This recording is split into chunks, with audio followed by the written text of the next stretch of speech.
ایک نبی کو کیوں سمندر میں پھینکا اور انہیں مچھلی کھا گئی؟ آخر آپ سے ایسی کیا خطا ہوئی تھی اور آپ مچھلی کے پیٹ میں زندہ کیسے رہے؟ قرآن میں ان کا ذکر حضرت یونس کے نام سے ملتا ہے، اور جبکہ بائبل میں جونا کے نام سے ذکر آیا ہے۔ آسوری قوم تاریخ کی ایک طاقتور قوم تھی۔ یہ قوم بنی اسرائیل سے تعلق رکھتی تھی۔ وہاں کے لوگ ایک جنگ میں شکست کھانے کے بعد بابل اور ایران میں غلام بنا کر لائے گئے۔ آسوری قوم کے لوگ بادشاہ کو بھی خدا کا درجہ دیتے تھے، اور یہ لوگ دیوتاؤں کی بھی پوجا کیا کرتے تھے۔ اس زمانے میں دریائے دجلہ کے کنارے ایک نینوا نام کی چھوٹی سی بستی بھی ہوا کرتی تھی۔ وہاں پر آسوری قوم کے لوگوں نے اپنے دیوتاؤں کے بت بنا کر ان کی عبادت پھر سے شروع کر دی تھی۔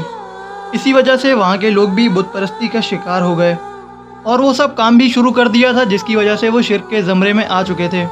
یہ لوگ بت پرستی اور شرک میں مبتلا ہو چکے تھے۔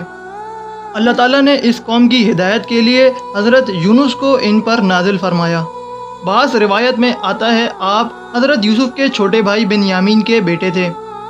جب آپ کو نبوت ملی تب آپ کی عمر 28 سال تھی، اور روایتوں میں ملتا ہے آپ پر ایک صحیفہ بھی نازل ہوا جو توریت میں یونا کے نام سے موجود ہے۔ حضرت یونس وہاں آتے ہی ایک بادشاہ کے پاس گئے اور ایک اللہ کی عبادت کا حکم دیا، اور خدا کا جھوٹا دعویٰ کرنے سے باز آنے کے لیے کہا۔ یہاں تو نینوا کے بادشاہ ان کی بات سن کر بہت زیادہ غصے میں آ گئے تھے۔ حضرت یونس اس کے بعد نینوا کی عوام کے پاس گئے اور انہیں ایک اللہ کی عبادت کی تبلیغ دی، اور بت پرستی سے باز آنے کا حکم دیا، اور انہیں دوسری برائیوں سے توبہ کرنے کا حکم دیا۔ انہوں نے آپ کی دعوت سے بھی انکار کر دیا اور آپ پر ایمان لانے سے بھی انکار کر دیا۔ حضرت یونس نے بہت کوشش کی کہ ان کی قوم باز آ جائے۔ حضرت یونس 40 سال تک تبلیغ کرتے رہے، لیکن ان کی قوم بت پرستی سے باز ہی نہیں آئی۔ یہاں تک کہ ان کی قوم کے لوگوں نے یہ بھی کہہ دیا کہ اگر آپ نے ہمارے بتوں کے بارے میں کچھ بولا ہم آپ کو قتل کر دیں گے۔ اور یہاں ان کی قوم کی نافرمانی بھی حد سے زیادہ بڑھنا شروع ہو گئی تھی، اور یہاں پر آپ بھی مایوس ہو چکے تھے، اور اللہ کا حکم بھی آ چکا تھا۔ اللہ کے حکم کا مفہوم کچھ اس طرح ہے: اے یونس ان سے کہہ دو اگر یہ باز نہ آئے تو ان پر عذاب مسلط کر دیا جائے گا۔ حضرت یونس نے پوری قوم کے سامنے اعلان کر دیا اور کہا کہ اے قوم اگر تم لوگ باز نہیں آؤ گے تو تم پر 3 دن میں عذاب آ جائے گا۔ اس بات پر آپ کی قوم نے بھی اتفاق کیا کہ ہم نے یونس کو کبھی جھوٹ بولتے نہیں دیکھا۔ ان کی اس بات کو نظر انداز کرنا ایک بہت بڑی حماقت ہوگی۔ ان کی قوم کے جرگے میں یہ بات طے پائی کہ اگر یونس آج رات یہیں رہتے ہیں تو عذاب نہیں آئے گا، اگر وہ چلے جاتے ہیں تو مطلب عذاب آنے والا ہے۔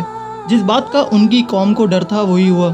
یونس چلے گئے، ان کے جاتے ہی عذاب کے آثار آنا شروع ہو جاتے ہیں، اور ان کی قوم ڈر کر ان پر ایمان لے آتی ہے اور اپنے گناہوں سے توبہ بھی کر لیتی ہے۔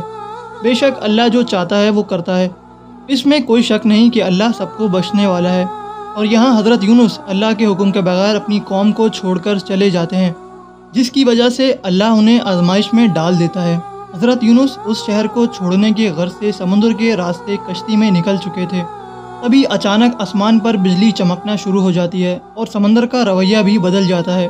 اس وقت کی ایک خاص روایت یہ بھی تھی کہ اچانک سے اگر ایسا ہوتا ہے کہ آسمان کا رویہ بدل جائے اور سمندر کا رویہ بھی بدل جائے تو اس کا مطلب یہ ہے کہ ایک غلام بھاگ رہا ہے، اپنے مالک سے چھپ کر بھاگ رہا ہے۔